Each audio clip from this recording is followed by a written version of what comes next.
Start. Perfect. Okay. All right, क्या हाल चाल चल रहे हैं दोस्तों। आज के इस सेशन के अंदर महा महा महा कॉन्सेप्ट क्या बोल सकते हो उसको, महा केमिस्ट्री सेशन होने वाला है।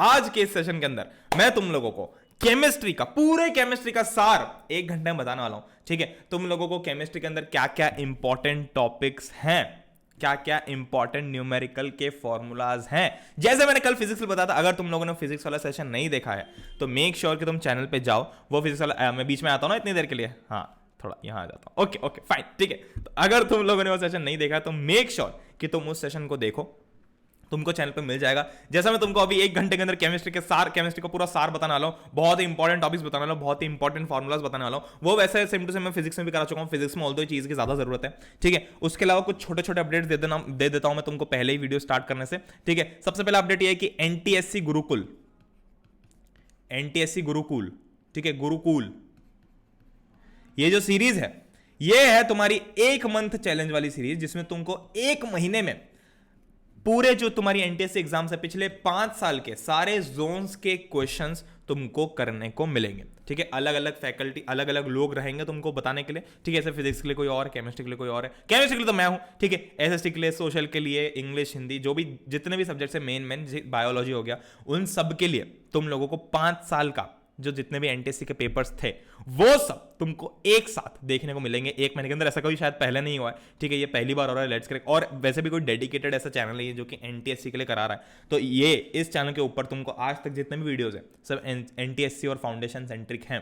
तो मेक श्योर कि तुम चैनल को डेफिनेटली सब्सक्राइब करके बेल आइकन प्रेस कर दो। अगर तुमको एनटीएससी के लिए प्रिपेयर करना है, या अभी के लिए, फिर अगले साल के एनटीएससी के लिए भी इवन करना है तो भी कर लो, क्योंकि एनटीएससी में टाइम कितना बचा है भाई, 13 दिसंबर को है, ठीक है। तो अब जो टाइम है वो है क्वेश्चंस को सॉल्व करके प्रैक्टिस करने का, ठीक है। अब वो टाइम गया तुम्हारा जब तुम कुछ भी ऐसे पढ़ सकते थे, अभी टाइम है। दिसंबर्स क्या होता है भाई, वो क्वेश्चंस बोलते बोलते दिसंबर्स लिख दिया, ठीक है। तो मेक श्योर कि अभी जो 1 महीने की सीरीज तुम ऑनेस्टली फॉलो करो, 1 महीने तक चलेगी, ठीक है।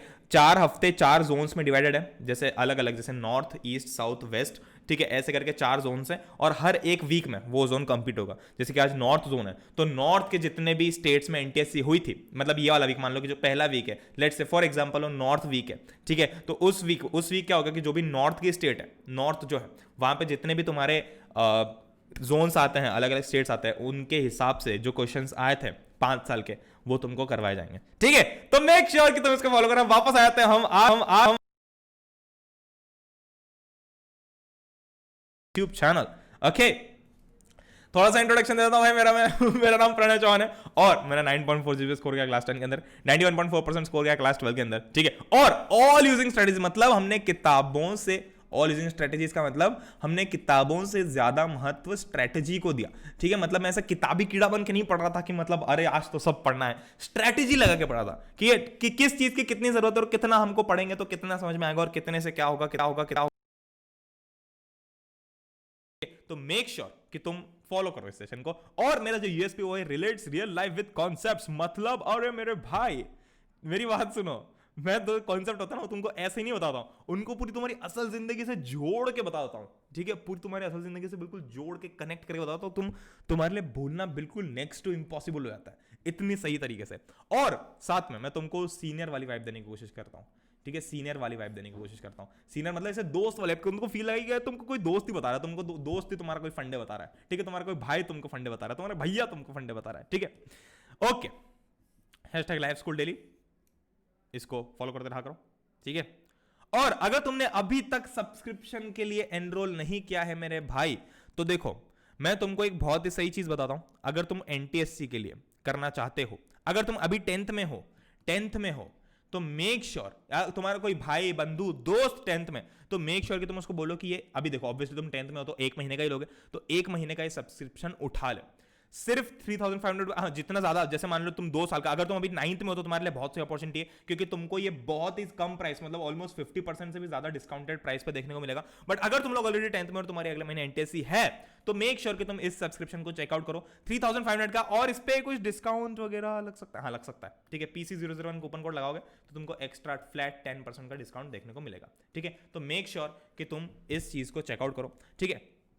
उसके अलावा जो मेरे फेवरेट है वो है 1 साल और 2 साल के, एटलीस्ट 2 साल का सब्सक्रिप्शन या 1 साल का एटलीस्ट सब्सक्रिप्शन ले सकते हो। 1458 पर मंथ का मिलेगा और उसमें भी तुमको 10% डिस्काउंट देखने को मिल जाएगा।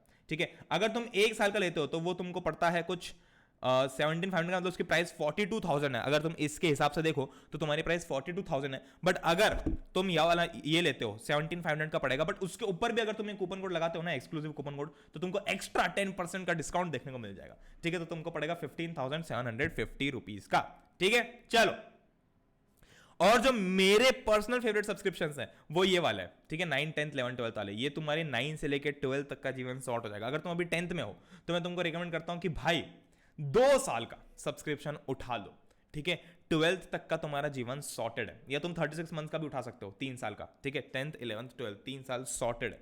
ठीक है, अगर तुम अभी ऑलरेडी जिस भी क्लास, अगर तुम मान लो 9th में हो तो तुम 4 साल का सब्सक्रिप्शन ले सकते हो सिर्फ 36,000 रुपीज में, मतलब ऑल्दो 40,000 का है, बट अगर तुम एक कूपन कोड लगाते हो तो 36, मतलब तुम समझ रहे हो इसकी बात, मतलब तुमको सीरियसली बोल रहा हूं, हल्के में मत लो भाई। बहुत सारे इंस्टीट्यूट्स की 1 साल की प्राइस इससे डबल होती है, ये 4 साल का सब्सक्रिप्शन तुमको 36,000 में मिल रहा है यहां पे। ठीक है, मतलब सिर्फ ₹9,000 पर ईयर, इतनी तो भाई एक सेमेस्टर की फीस होती है।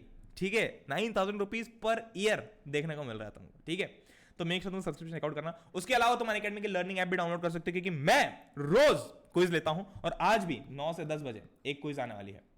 ठीक है, कल की जो क्विज थी, अब तुम से बहुत सारे हो, कल भी तो लेना था, बट यार मैं तुम लोगों को, जैसे तुमको पता होगा, मेरे यहाँ पे थोड़ी फैमिली में मेडिकल इमरजेंसी चल रही है, तो मैं उसके कारण काफी बिजी रहता हूँ, इसलिए ये वीडियो भी प्रीमियर करना पड़ रहा है मुझे, ऑलरेडी रिकॉर्ड करना पड़ रहा है रात में। ठीक है, ऑलरेडी रिकॉर्ड करना पड़ रहा है इसको प्रीमियर, क्योंकि मैं रात में इधर उधर कभी भी कुछ भी हो जाता है, तो इसलिए 9 से 10 PM कल मैं नहीं ले पाया था, क्योंकि कल एक बहुत ही अर्जेंट सिचुएशन आ गई थी कि मुझे जाना ही पड़ा था।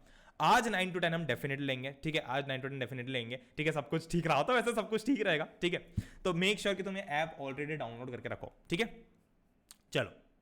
और अगर तुमको सब्सक्रिप्शन लेना तो तुमको कैसे ले सकते हो भाई, तुमको ऐप खोलनी है, प्लस के ऑप्शन पे जाना है, वहां पर तुमको अपना गोल सिलेक्ट करना है। तो अगर तुमको फाउंडेशन एंड एनटीएससी के लिए चाहिए तो वो ले सकते हो, अगर तुमको 10th के लिए चाहिए तो वो ले सकते हो, या फिर कोई भी एग्जाम के लिए चाहिए वो ले सकते हो, और यहाँ पर गेट सब्सक्रिप्शन पे क्लिक कर देना। ठीक है, फिर तुमको गेट सब्सक्रिप्शन क्लिक करने के बाद में तुमको अलग पैकेज सिलेक्ट करना पड़ेगा कि तुमको कितने महीने का लेना है, उस हिसाब से तुम्हारा पैकेज सिलेक्ट हो जाएगा, और फिर तुमको ये प्रोमो कोड अप्लाई करना है, इससे तुमको 10% का फ्लैट एक्स्ट्रा डिस्काउंट देखने को मिल जाएगा। ओके, ऑलराइट, तो आते हैं हम सबसे पहले फटाफट हम इंपॉर्टेंट टॉपिक्स डिस्कस करने वाले हैं। ठीक है, फटाफट हम इंपॉर्टेंट टॉपिक्स डिस्कस करने वाले हैं। देखो, Join the grand live and fun quiz today with me from 9 to 10 PM only on this channel। ठीक है, तो मेक श्योर कि तुम रात्रि 9 से 10 बजे फ्री हो और मस्त क्विज में आ जाओ, बहुत मजा आएगा। ठीक है, मैटर 2 टाइप के होते हैं।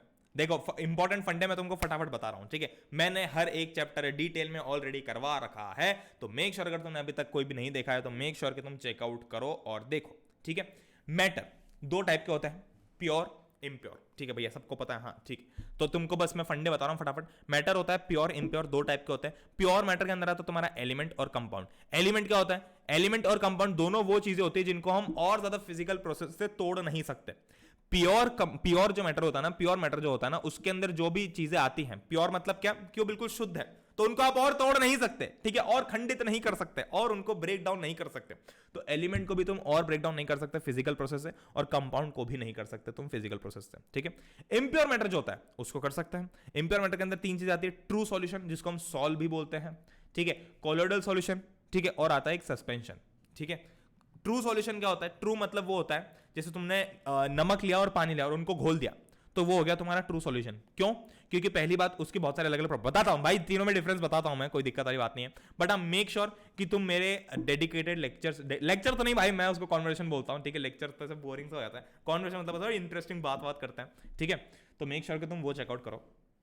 इंप्योर मैटर के अंदर क्या क्या हो रहा है? इंप्योर मैटर के अंदर आ रहा है कोलोइडल सॉल्यूशन और सस्पेंशन। ठीक है, चलो। प्योर 3 टाइप का होता है, प्योर, इम्प्योर, ठीक है, सॉरी, मैटर 2 टाइप का होता है, प्योर और इम्प्योर, और जो इम्प्योर है उसको मिक्सचर भी बोलते हैं। ठीक है, सॉरी, उसको हम मिक्सचर भी बोलते हैं। मिक्सचर अगेन, फिर मिक्सचर जैसे मिक्सचर कौन से टाइप का है? सॉल्यूशन, कोलोइड और सस्पेंशन। जैसे अभी मैंने तुमको पिछले स्लाइड में बताया ना, ये देखो, सॉल्यूशन, कोलोइड, सॉल्यूशन और सस्पेंशन कैटेगराइज कर सकते हो। जैसे कि सॉल्यूशन जो होता है वो होमोजेनस होता है, और कोलोइड और सस्पेंशन जो होता है वो हेटेरोजेनस होता है। होमोजेनस का मतलब ये है कि मान लो कि मैंने एक कांच के ग्लास के अंदर ठीक है, कांच ग्लास के अंदर मैंने एक चम्मच शक्कर मिला दी, एक चम्मच शक्कर मिला दी, ठीक है। तो अब उस पूरे, जैसे मान लो इस बॉटल के अंदर ही शक्कर वाला पानी है, ठीक है, इसके अंदर मैंने शक्कर डाल के पानी डाल रखे, तो इसमें हर एक पॉइंट पे शक्कर और पानी का उतना ही कॉन्सेंट्रेशन होगा। मतलब अगर मैं यहां से एक चम्मच यहां से एक चम्मच पानी लूं, या फिर इस कोने से एक चम्मच पानी लूं, या फिर इस कोने से एक चम्मच पानी लूं, मैं कहीं से भी लूं, तीनों मुझे सेम टू सेम लगेंगे टेस्ट में, तीनों में शक्कर का कॉन्सेंट्रेशन सेम होगा, ठीक है। तो उसको हम बोलते हैं होमोजेनस। हेटेरोजेनस मतलब मान लो कि अगर उसी की जगह यहां पर मैंने रेत डाल दिया, सैंड और वाटर डाल दिया, तो जरूरी नहीं कि यहां से जब मैं एक चम्मच निकालूंगा तो उतनी सैंड आएगी, क्योंकि नीचे ज्यादा सैंड रहेगी, ठीक है, फिर बीच में इधर उधर सैंड घूमती रहेगी, तो वो पूरी तरीके से होमोजेनस नहीं होगा, ठीक है, ठीक है। तो सॉल्यूशन जो होता है वो होमोजेनस होता है। अब देखो इनको अब तुम कैटेगराइज कैसे करोगे, डिफरेंस कैसे करोगे? पार्टिकल साइज देखो, सॉल्यूशन का जो पार्टिकल साइज है बहुत कम होता है, 1 नैनोमीटर, मतलब अथा कम, बहुत ज्यादा कम। कॉलोइड का थोड़ा बड़ा होता है, 1 to 100 नैनोमीटर। नैनोमीटर भी भाई खुद छोटा है, समझ लेना नैनोमीटर क्या होता है। नैनोमीटर मतलब 1 नैनोमीटर का मतलब होता है 10 to the power -9 मीटर, मतलब अरे 0.000 ऐसे करके 9 0 और फिर 9, सॉरी, और फिर 1, ठीक है। तो 1 nanometre 10 to the power -9 metre. इसको याद करने की टेक्निक भी है, नैनो न 9 9 न नैनो नैनो एन 9 एन, ठीक है, नैनो से 9 याद हो जाएगा, ठीक है। और -9 ये कैसे याद रखोगे? देखो भाई नैनो है ना, नैनो के छोटी गाड़ी है ना, ठीक है, छोटी गाड़ी है थोड़ी सी, ठीक है, तो उसको तुम यहाँ पे उस हिसाब से माइनस लगता है, कैसा भी समझ सकते हो, ठीक है, नो ऑफेंस। होता है मोर देन 100, मतलब बेसिकली साइज का मतलब क्या हुआ, जैसे मैंने रेत और जैसे ये देखो, ये ना डायग्राम बना रखा है ना यहाँ पे, ठीक है, देखो यहाँ पर देखो, ये जो साइज दिख रहा है ना तुमको पार्टिकल्स का, जैसे कि ये अगर पानी और सैंड के, मतलब पानी और सैंड का सॉल्यूशन होता, पानी और सैंड का सॉल्यूशन होता, तो यहाँ पर जो तुमको सैंड है, वो जो पार्टिकल्स है, उनकी साइज इतनी बड़ी बड़ी देखने को मिलती। ऑल्दो तुम बोले भैया इतना बड़ा तो नहीं दिखता, क्योंकि माइक्रोस्कोपिक है, बहुत ज्यादा इसको माइक्रोस्कोपिक करके दिखाया गया है, तो इतने बड़े बड़े दिख रहे हैं, ठीक है। सॉल्यूशन के केस में देखो पार्टिकल साइज कितने छोटे छोटे छोटे छोटे छोटे, लेस देन 1 नैनोमीटर लिखा है, और कॉलॉइड के केस में थोड़े से बड़े हैं, मतलब इन दोनों के बीच में है, ठीक है। अपीयरेंस इसका कैसा है? क्लियर, क्लियर मतलब कि आर पार देख सकते हो तुम, ठीक है। ऑब्वियसली तुम अगर कांच के ग्लास में शक्कर मिला देते हो तो ऐसा थोड़ी होगा कि तुमको देखना बंद हो जाएगा, सेम टू सेम दिखेगा ना, ऐसा साफ पानी होता है वैसे ही, पता थोड़ी चलेगा। कॉलॉइड में थोड़ा सा क्लाउडी रहता है, जैसे दूध को देखो तो दूध थोड़ा सा क्लाउडी होता है, ठीक है, और सस्पेंशन में अगेन क्लाउडी होता है। सेपरेशन डज नॉट सेपरेट, मतलब देखो अगर तुम सेपरेट, उनको तुम डायरेक्टली सेपरेट नहीं कर सकते, ठीक है, सेम कॉलॉइड को भी नहीं कर सकते, बट इसको तुम कर सकते हो, सेपरेट कर सकते हो सस्पेंशन को बहुत इजीली, मतलब इन दोनों को भी कर सकते हो, सॉल्यूशन और कॉलॉइड को। बट अगर तुम ऐसा समझो कि अगर तुम छलनी से छान रहे हो तो तुम सॉल्यूशन को सेपरेट नहीं कर सकते ना, मतलब अगर पानी और शक्कर के एक घोल को तुम छलनी में से छान रहे हो तो ऐसा थोड़ी होगा कि पानी जो होगा वो फीका हो जाएगा, फिर से उतना ही मीठा रहेगा ना, मतलब शक्कर तो रहेगी उसमें। सेम कॉलॉइड के केस में अगर, क्योंकि मिल्क जो है वो कॉलॉइड है, तो मिल्क को जब भी छानते हैं तो ऐसा थोड़ी होता कि मतलब पूरे मिल्क के कंपोनेंट्स अलग हुए हैं, ठीक है, वैसे ही रहेंगे। सस्पेंशन के केस में तुम उसको सेपरेट कर सकते हो, ठीक है, इजीली। जैसे मान लो रेत और पानी ले लिया, तो अगर मैं उसको फिल्टर पेपर या फिर थोड़ी अच्छी, थोड़े छोटे छोटे छोटे छोटे पोर्स वाली एक फिल्ट्रेट से मैं उसको निकालता हूँ, फिल्टर पेपर से या किसी भी तरीके की फिल्टर से निकालता हूँ, तो मेरी जो सैंड है वो अलग हो जाएगी, ठीक है। फिल्ट्रेबिलिटी है, पासेस थ्रू, वही जो चीज मैंने अभी बताया, passes through the filter paper, ये भी फिल्टर पेपर से पास हो जाएगा, और इसके अंदर जो पार्टिकल्स है वो पास नहीं होंगे क्योंकि उनका साइज बहुत बड़ा है। Effect on the beam of light, light can pass through, ठीक है। अब देखो अगर मैं शक्कर और पानी लेता हूं तो ऐसा थोड़ी होगा कि मुझे कुछ दिख नहीं रहा सामने का, दिख रहा है ना, मतलब लाइट जो है वो पास हो रही है, ठीक है। स्कैटर्स लाइट, कॉलॉइड के केस में स्कैटरिंग मतलब क्या होता है कि जो लाइट की जो बीम है वो उसके पार्टिकल से टकरा के स्कैटर हो जाती है अलग अलग डायरेक्शन में, इसी के कारण वो आगे हमको एक टिंडल इफेक्ट नाम की चीज देखने को मिलती है, ठीक है। तीसरा जो है वो है सस्पेंशन। सस्पेंशन का मतलब light can not pass through, मतलब देखो अगर सैंड और पानी ले लिया मैंने तो पानी कितना गंदा, बिल्कुल काला सा हो जाएगा ना, बिल्कुल ऐसा गंदा पानी हो जाएगा, जो डर्टी मडी वाटर होता है जो नाले से निकाल के लाता है गंदा सा पानी, तो उसमें से तुमको इतनी लाइट देखने को नहीं मिलेगी, ठीक है, तो वो हो जाएगा सस्पेंशन, ठीक है। एग्जाम्पल वही सॉल्ट सॉल्यूशन, मैं शक्कर वाला लेता हूँ भाई, ठीक है, मिठास बनी रहनी चाहिए, मेयोनीज, ओ हो मेयोनीज। और तीसरा है मडी वाटर, सस्पेंशन का एग्जाम्पल मडी वाटर, वही जो मैंने तुमको बताया गंदा पानी, ठीक है।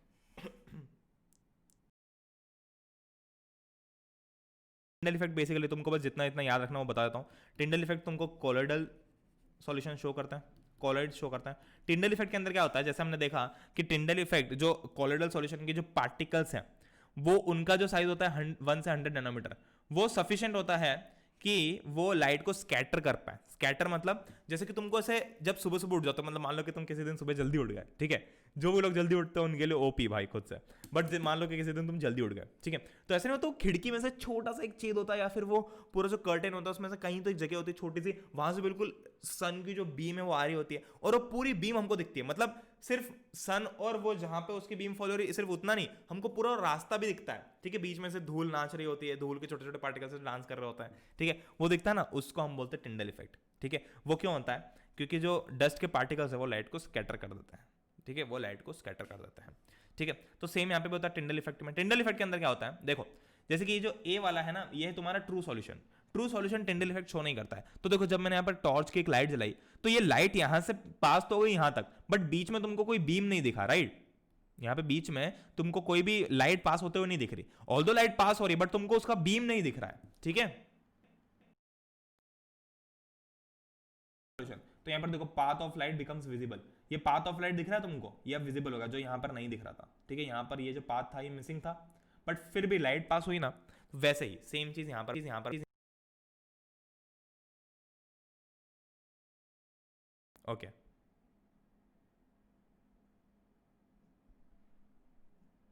तो नेक्स्ट, तो ये हमारा टिंडल इफेक्ट क्लियर हो गया, ठीक है। अब नेक्स्ट कॉन्सेंट्रेशन ऑफ सॉल्यूशन, ये बहुत इंपॉर्टेंट टॉपिक है, बहुत ही ज्यादा इंपॉर्टेंट टॉपिक है, क्योंकि इसके अंदर से तुम्हारे न्यूमेरिकल्स, तुम्हारे इस चैप्टर के सिर्फ इसी में ही न्यूमेरिकल्स है, जितने भी न्यूमेरिकल्स है वो सब यहीं पे ही है, ठीक है। दो टाइप का होता है कॉन्सेंट्रेशन ऑफ सॉल्यूशन, दो टाइप से निकालते हैं, एक होता है मास बाय मास परसेंटेज और एक होता है मास बाय वॉल्यूम परसेंटेज, ठीक है। मास बाय मास क्या होता है? मास of solute, mass by mass खुद लिखा है ना, मास बाय मास, तो ऊपर भी मास और नीचे भी mass, mass of solute upon mass of solution, ठीक है। मास ऑफ सॉलिड पर मास, एक चीज हमेशा ध्यान रखना कि चाहे तुम वॉल्यूम वाला लो या मास वाला लो, तुमको नीचे सॉल्यूशन ही रखना है, ठीक है।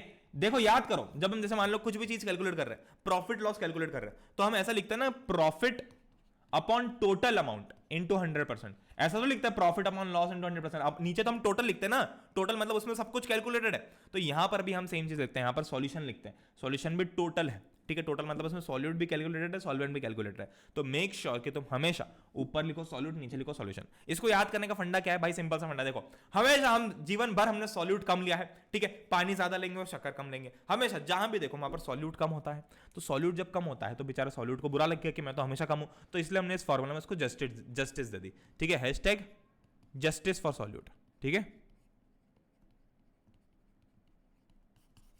ठीक है। तो ये सॉल्यूट को हमने जस्टिस दे दी, ठीक है। मास बाय वॉल्यूम परसेंटेज, ये क्या होता है? देखो जब मास बाय सॉरी इनटू 100, हाँ इनटू 100% भी लगाना, ये परसेंट है, तो जब भी परसेंटेज का सिंबल होता है तो इनटू 100 भी करते हैं हम, ठीक है। मैं गलती से भाई ये इनटू 100 मत भूल जाना, मैं जैसे भूल गया ना वैसे मेरी ऐसी गलती मत करना कभी, ठीक है। मास बाय वॉल्यूम परसेंटेज, ये क्या होता है? मास ऑफ सॉल्यूट अपॉन, देखो यहां पर क्या है? मास ऑफ सॉल्यूशन, तो यहां पर मास बाय वॉल्यूम है, तो यहां पे क्या हो जाएगा? सिंपल सी बात है, कोई भी थर्ड क्लास का बच्चा ही बता देगा वॉल्यूम ऑफ सॉल्यूशन, ठीक है। सेकंड क्लास का भी बता देगा, फर्स्ट क्लास का भी बता देगा, यूकेजी एलकेजी नर्सरी का भी बता देगा, मतलब नर्सरी का तो नहीं बताएगा खैर, इनटू 100%, ठीक है। तो mass of solid upon mass of solution into 100% तो हो जाएगा मास बाय मास, और मास बाय वॉल्यूम हो जाएगा mass of solid upon volume of solution, ठीक है। ये न्यूमेरिकल बहुत इंपॉर्टेंट है, पक्के से आएगा, ठीक है। इसमें यूनिट्स का काफी ध्यान रखना, ठीक है। अगर तुमको कोई सी यूनिट ग्राम में दिया, कोई सी केजी में दिया, तो मेक श्योर कि तुम उसको कन्वर्ट करो, ठीक है। हाँ चलो, टाइप्स ऑफ कॉलिड्स, ये अगेन बहुत इंपॉर्टेंट चीज है, ठीक है। इसकी एक याद करने की टेक्निक भी मैंने स्पेशल क्लास में बताई थी, वो तुम चेकआउट कर सकते हो। वो कुछ ऐसी थी, नीचे से ऊपर तक तुमको याद करना है, तो तुमको कैसे याद करना है? देखो solid liquid gas, solid liquid gas, देखो नीचे से ऊपर याद करो, solid liquid gas, solid liquid gas, solid liquid, ठीक है। तुमको ये चीज याद रखनी है कि गैस गैस नहीं होगा, ठीक है, मतलब डिस्पर्स फेज और डिस्पर्सिंग मीडियम में गैस गैस कभी नहीं होगा साथ में, ठीक है। हमेशा लिक्विड लिक्विड हो सकता है, सॉलिड सॉलिड भी हो सकता है, बट गैस गैस नहीं होगा, ठीक है। क्यों नहीं होगा? क्योंकि भाई गैस और गैस जब मिक्स हो जाएगी या गैस और गैस जब कॉलिड बनाएगी तो वो गैस ही रहेगा, ठीक है, इसलिए हम उसको लिखते नहीं है, ओके। तो solid solid, liquid solid, gas solid, solid liquid, liquid liquid, liquid liquid gas, ठीक है। याद कैसे करना है? सॉलिड पहले तो तुमको पहले वाले हमेशा डिस्पर्स फेज लिखना है। डिस्पर्स फेज क्या होता है? जो ज्यादा होता है, ठीक है। डिस्पर्स फेज जो होता है वो कम होता है, डिस्पर्सिंग मीडियम ज्यादा, मतलब जैसे कि सॉलिड और सॉल्वेंट होता है ना, तो समझ लो कि डिस्पर्स्ड फेज जो है वो सॉल्यूट है और डिस्पर्सिंग मीडियम जो है वो सॉल्वेंट है, ठीक है। तो कैसे करेंगे, solid liquid gas, solid liquid gas, solid liquid, ठीक है समझ में आया। फिर solid solid solid, liquid liquid liquid, gas gas, ठीक है समझ में आया, फेयर इनफ। ठीक है, तो बेसिकली तुमको सबसे पहले लिखना है solid liquid gas, solid liquid gas, solid liquid, दूसरा में लिखना है solid solid solid solid solid solid, liquid liquid liquid, gas gas, ठीक है, क्योंकि 3 गैस लिखेंगे नहीं एक साथ। फिर तुमको ये कैसे याद रखना है, इसको याद करने की एक ट्रिक थी, ठीक है, वो शायद मुझे भी रिकॉल नहीं हो रही अच्छे से, बट हाँ वो ऐसी थी, सुबोध शर्मा जी फिर से इंग्लैंड फिर अमेरिका आए, ऐसा कुछ बोला था मैंने, ठीक है, सुबोध शर्मा जी फिर से इंग्लैंड फिर अमेरिका आए, ठीक है। अब तुम तुम्हारे हिसाब से बना सकते हो यार, तुमको ऊपर से नीचे अच्छा लग रहा है, नीचे से ऊपर अच्छा लग रहा है, बट मैंने ऐसा बनाया, सुबोध शर्मा जी फिर से इंग्लैंड फिर अमेरिका आए, ठीक है। फिर इसके एग्जांपल्स हैं, ठीक है, इसके एग्जांपल्स हैं। तो बेसिकली यहाँ पर क्या हो रहा है कि ये अलग अलग डिस्पर्स फेज में, अलग अलग डिस्पर्सिंग मीडियम में अलग अलग डिस्पर्स फेज है, ठीक है, उसके कारण हमको अलग अलग टाइप के कॉलर्ड्स देखने को मिल रहा है। एग्जाम्पल में तुम ले सकते हो फॉग कॉलर्ड, जैसे एग्जाम्पल है लिक्विड इन गैस। तो बेसिकली तुमको याद कैसे रखना है, देखो सिंपल सी बात है, ठीक है, कोई एग्जांपल अगर तुमको याद नहीं आ रहा तो तुम कैसे याद रखो, देखो सीधी सी बात है, जैसे मान लो गैस एंड लिक्विड लेता हूं, तो मतलब क्या ज्यादा क्या है मेरे पास में लिक्विड है और कम क्या है गैस है, ठीक है, कम क्या है गैस है और ज्यादा क्या है लिक्विड है, तो वो क्या हो जाएगा शेविंग क्रीम। शेविंग क्रीम में देखो मैक्सिमम अगर तुम शेविंग क्रीम को थोड़ी देर हाथ में रखोगे ना, थोड़ी देर ऐसा शेविंग क्रीम की वजह अगर तुम वो शेविंग फोम जो आता है, एग्जैक्टली हाँ, शेविंग क्रीम की जो फोम आता है ना, तुम्हारे पापा से मांगना उसको थोड़ी देर हाथ पे लेके रखना, ठीक है, और थोड़ी देर तक रखना उसको, थोड़ी देर तक तुम देखोगे कि अपने वो जो फोम था ना धीरे धीरे कम हो रहा है और लिक्विड में पानी बनता जा रहा है, ठीक है। तो एक्चुअली वो था पानी ही, बट उसमें हमने गैस डाली थी, ठीक है। चलो सेम अगर जैसे मान लो गैस इन सॉलिड की बात करूं, तो मान लो सॉलिड है, मतलब सॉलिड पोर्शन ज्यादा है और उसमें गैस कम है, मतलब ऐसा याद रखो कि डिस्पर्सिंग मीडियम ज्यादा होगा और डिस्पर्स फेज कम होगा, तो सॉलिड जो है वो ज्यादा है और उसमें थोड़ी सी गैस है। तो एग्जांपल क्या हो सकता है, स्पॉन्ज हो सकता है, वो स्पॉन्ज वो स्क्वायर पेंट्स वाला नहीं, स्पॉन्ज जो होता है एक्चुअल स्पॉन्ज, उसके अंदर क्या होता है मेनली सॉलिड है, बट उसके अंदर गैस ट्रैप्ड होती है, ठीक है। सेपरेशन मेथड्स, भाई ये बहुत इंपॉर्टेंट चीज है, मेक श्योर कि तुम ये पूरा का पूरा जो है ये मेरे सेशन में से देख लो, ठीक है। सेपरेशन मेथड जल्दी बताता हूं कि क्या होता है, अलग अलग टाइप के सेपरेशन मेथड्स होते हैं, ठीक है। तो कैसे सेपरेट होता है, उनका मेन जो फंडा होता है वो होता है डिफरेंस इन फिजिकल प्रॉपर्टीज, ठीक है। जहां जहां डिफरेंसेस आने लग जाते हैं वहां लोग सेपरेट हो जाते हैं। मान लो मैं और मेरा दोस्त है, हमारे बीच में डिफरेंसेस आ गए, ठीक है, हमारे थिंकिंग में डिफरेंस आ गया, हमारे सोच में डिफरेंस आ गया, या फिर हम कुछ अलग चाहते हैं, कोई कुछ अलग चाहता है, तो वैसे में difference in physical properties same, तो यहाँ पर भी डिफरेंसेस के कारण ही सेपरेट होंगे, फालतू तो होंगे नहीं सेपरेट। तो difference in physical properties is the reason for separation, ठीक है। जैसे डिफरेंसेस क्या डिफरेंसेस हो सकते हैं, दरार कैसे पड़ सकती है दोनों के बीच में, बॉइलिंग पॉइंट अलग हो सकता है, ठीक है। पार्टिकल सेपरेट करना क्या है बेसिकली हमको, वही जो भी बताया ना, सॉल्यूशन और कॉलोइड्स और ये सब सस्पेंशन ये सब, ठीक है। बॉइलिंग पॉइंट हो सकता है, पार्टिकल का साइज होता है, जैसे मान लो कि पार्टिकल के साइज बहुत ज्यादा डिफरेंट है तो हो सकता है कोई अट्रैक्ट टू मैग्नेट और नॉट, ठीक है, सब्लिमेट और not, weight of particles, volatility, solubility, कुछ भी हो सकता है, ठीक है। फटाफट एक बार स्लाइड रोल कर रहा हूं मैं, यहाँ पर ध्यान से देख लेना इसको, ठीक है। जैसे फिल्ट्रेशन है तो पार्टिकल साइज के कारण होगा, किसी पार्टिकल का साइज बड़ा होगा तो फिल्टर में रुक जाएगा और छोटा होगा तो नीचे आ जाएगा, जैसे यहाँ पर पानी आ गया नीचे, ठीक है। सेम इवेपोरेशन में इवेपोरेशन कब कर सकते हैं, वॉलेटिलिटी अलग हो, वॉलेटिलिटी मतलब कि कौन सा ज्यादा जल्दी इवेपोरेट होता है और कौन सा धीरे से इवेपोरेट होता है, ठीक है। तीसरा है क्रिस्टलाइजेशन बोले तो सेम उसमें भी वॉलेटिलिटी होता है, उसमें हम डेलिबरेटली क्रिस्टल्स बनाते हैं, ठीक है। मैग्नेटिक सेपरेशन मतलब डिफरेंस इन मैग्नेटिक नेचर होगा, कैसे देखो कोई सी चीज मैग्नेट को अट्रैक्ट करेगी, तो अगर मान लो कि मैं ऐसे पाउडर्ड ओर को नीचे फेंक रहा हूं, तो जो भी चीज मैग्नेट को अट्रैक्ट करेगी वो इस मैग्नेटिक व्हील पर अट्रैक्ट हो जाएगी और फिर यहां पे जब उसका मैग्नेट से कांटेक्ट छूटेगा तो यहां गिरना चालू हो जाएगी। बट अगर कोई चीज नॉन मैग्नेटिक है जो अट्रैक्ट नहीं होती मैग्नेट से, वो तो यहीं गिर जाएगी नीचे, वो चिपकी हुई क्यों जाएगी उधर, ठीक है। तो मैग्नेटिक सेपरेशन। सब्लिमेशन मतलब डिफरेंस सब्लिमेटरी वर्सेस नॉन सब्लिमेटरी, देखो जैसे यहाँ के अमोनियम क्लोराइड और सॉल्ट है, तो जो तुम्हारा अमोनियम क्लोराइड और सॉल्ट है, ठीक है, तो अमोनियम क्लोराइड जो होता है वो सब्लिमेट हो जाता है, सॉल्ट नहीं होता। तो अमोनियम क्लोराइड सब्लिमेट होते होते ऊपर चले आएगा और ऊपर कॉटन प्लग रहेगा तो ऊपर तो जा नहीं पाएगा, तो उसके जो वेपर से फिर से सॉलिडिफाई हो जाएंगे और हमको दीवार पे चिपकाव मिल जाएगा। मैंने बहुत डिटेल में सारी चीजें समझा रखी भाई ऑलरेडी, ठीक है। तो मेक श्योर कि वो सेशन अटेंड करो, ठीक है। सेपरेटिंग फनल क्या होता है, बहुत आसान होता है, कुछ भी नहीं है। इसमें हम बस वही पानी और तेल डाल देते हैं, पानी और तेल इस टाइप के इमिसिबल लिक्विड्स को डालते हैं, तो जिस भी लिक्विड की डेंसिटी ज़्यादा होगी वो धीरे धीरे नीचे आ जाएगा, और जैसे ही हमारे पास में दोनों लिक्विड्स अलग अलग दिखे कि हाँ भाई केरोसिन अलग है, वाटर अलग है, तो हमने स्टॉप कॉक जो थी, स्टॉप कॉक मतलब नल, नल समझ लो, ठीक है, टैप समझ लो, तो नल जो था उसको हमने खोल दिया, और धीरे धीरे जो पानी और नीचे आता जा रहा है, नीचे आता जा रहा है, और जैसे ही जब ये ऑयल यहाँ पे आएगा तो हम स्टॉप कॉक फिर से बंद कर देंगे, तो हमको पानी अलग मिल गया और ये ऑयल अलग मिल गया, ठीक है। डिस्टिलेशन, डिस्टिलेशन क्या होता है, इसमें difference in boiling point, difference in boiling point मतलब मान लो कि कोई लिक्विड इमिसिबल है, इमिसिबल नहीं मिसिबल है, मिक्स हो जाता है अच्छी तरीके से, तो भी हम उनको अलग कर सकते हैं क्योंकि उनके बॉइलिंग पॉइंट अलग होंगे, ठीक है। तो मैं बेसिकली क्या करूंगा, अगर मैं उस सॉल्यूशन को, उस जो पूरा मिक्सचर है उसको बॉईल करूंगा एक पर्टिकुलर टेम्परेचर पे, तो जिसका बॉइलिंग पॉइंट कम है वो जल्दी बॉईल होकर यहाँ पर जल्दी बॉईल होकर वेपर बना लेगा, फिर जब वो यहाँ से उसके वेपर जाएंगे तो कूल डाउन होकर वापस से लिक्विड फॉर्म में मिल जाएंगे, और जिसका बॉइलिंग पॉइंट ज्यादा होगा वो यहीं रुक जाएगा। मैं बहुत ही फटाफट रिवाइज करा रहा हूँ तुमको ये वाला पार्ट, इसके बाद हम वापस अगले अगले चैप्टर के ऊपर आएंगे, ठीक है। Fractional distillation, difference in boiling point less than 25 kelvin, मतलब डिफरेंस तो है बॉइलिंग पॉइंट में बट बहुत कम है, तो हो सकता है कि एक पर्टिकुलर बॉइलिंग पॉइंट में दोनों ही लिक्विड बॉईल होना चालू हो जाए, ठीक है। मतलब जिसका कम है, जिसका बॉइलिंग पॉइंट कम है, जैसे ए और बी दो लिक्विड्स है, ए का बॉइलिंग पॉइंट कम है, बी का बॉइलिंग पॉइंट ज्यादा है, ठीक है, हमको ए और बी को अलग करना है, तो ए जो है, अब इन दोनों के बीच का जो डिफरेंस है 25 केल्विन से कम है, ठीक है। बॉइलिंग पॉइंट का डिफरेंस मान लो 20 केल्विन है, 15 केल्विन है, 21 22 केल्विन जितना भी है, बट 25 केल्विन से कम है, तो वैसे केस में क्या होगा कि ए तो जल्दी बॉईल होगा बट साथ साथ बी भी थोड़ा थोड़ा बॉईल होना चालू हो जाएगा, बट बी पूरी एनर्जी के साथ बॉईल नहीं होगा, ठीक है, बी पूरी एनर्जी के साथ बॉईल नहीं होगा, तो बी के जो वेपर्स है वो इस फ्रैक्शनेटिंग कॉलम, यहाँ पे बहुत सारे फ्रैक्शनेटिंग कॉलम के अंदर बहुत सारे पार्टिकल्स हमने डाल रखे हैं, तो उसको ये पास थ्रू ही नहीं कर पाएगा, तो ये वापस से नीचे आ जाएगा, ठीक है। जबकि जो ए है वो तो पूरी एनर्जी से बॉईल होगा, तो उसके वेपर्स तो उससे धड़ल जैसे से पास हो जाएंगे और फिर वापस इधर सेम जैसा हमने डिस्टिलेशन में देखा वो हो जाएगा।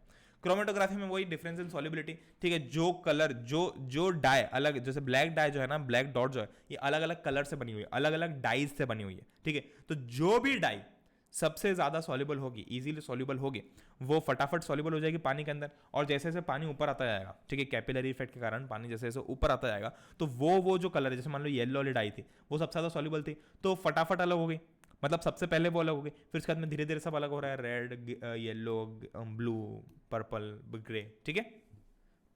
सेंट्रीफ्यूगेशन सिंपल सी बात है, तुम जब भी दूध लेने जाते हो तो वहां पे तुमने देखा होगा कि जो डेयरी पे अंकल होते हैं या जो भैया होता है वो क्या करता है, वो कई बार ऐसे कुछ तो केमिकल के साथ खेल रहे होते हैं, तुम सोचते हो कि ये केमिस्ट है कि दूध की दुकान है, ठीक है। तो बेसिकली क्या होता है उसके अंदर कि वो आपका जो केमिकल्स होते हैं, जो दूध होता है, उसको एक्चुअली ना क्या करते हैं कि उसको सेंट्रीफ्यूगेशन के थ्रू, यानी कि उसकी जो मशीन है वो जोर जोर से घूमती है, उससे क्या होता है कि बहुत सारे जो पार्टिकल्स हैं वो कोने में धका जाता है, ठीक है।